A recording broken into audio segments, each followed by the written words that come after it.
Hello dear students, today we are going to study the second chapter of your Moments book.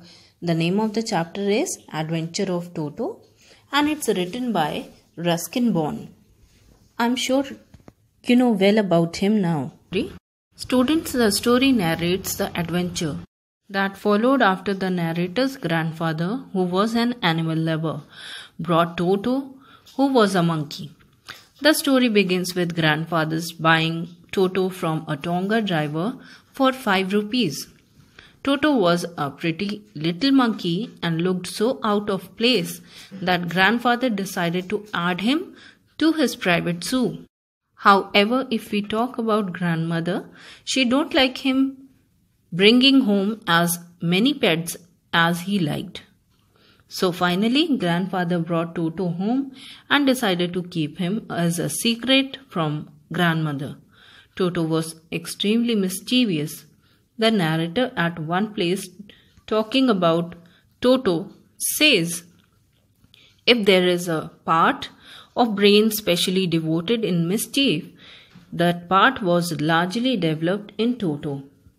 So his mischief began from the very first day when he ripped on the peg to which he was tied, shredded the narrator's blazer, and tore up the wallpapers that grandfather had chosen for the walls.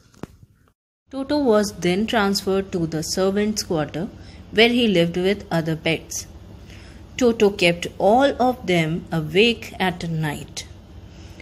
Now grandfather decided to take Toto with him to Dehradun, as he didn't like Toto messing up with other animals in his absence.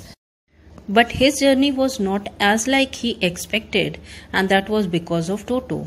He and Toto made it through most of the trip without any incident, but at the railway station turnstile, Toto suddenly poked his head out of the bag and scared the ticket collector. The ticket collector thought Toto was a dog and charged poor grandfather 3 rupees extra. Next, the narrator conveyed a good news that Toto's grandmother finally accepted Toto and gave him a comfortable place at home at stable. His companion was their donkey Nana. And you know what? When grandfather came to the stable to make sure that Toto was comfortable, he saw poor Nana struggling because Toto had jumped on her head and bitten her ears. Now coming towards the end of the story, Toto loved the warm bath that grandmother prepared for him. It was a treat for him. He would expertly check the temperature of the water and then enter the bath 1 foot at a time. Then he would soak and soap himself. There was also a time when Toto almost boiled himself because he didn't realize that the kettle was still on fire. He was saved by grandmother, who pulled him out of the kettle just in a time. And one day, grandmother had made pulao. Whenever everyone enters the dining room, they saw Toto sitting on the table, stuffing himself with rice. He threw a plate at grandmother, who had screamed at him. He also threw the glass of water at one of the narrator's aunt. And then Toto jumped out of the window with a dish of pulao. He climbed all the way up to the jackfruit tree and ate all the rice while everyone watched.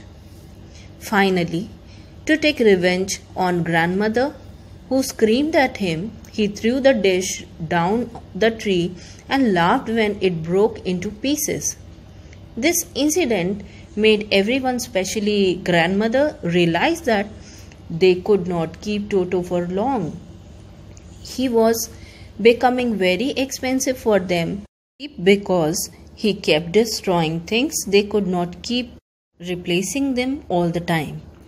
So grandfather took Toto back to the Tonga driver, but he could only sell him back for 3 rupees. I hope you like the story. Please do not forget to like and subscribe the channel. Thank you.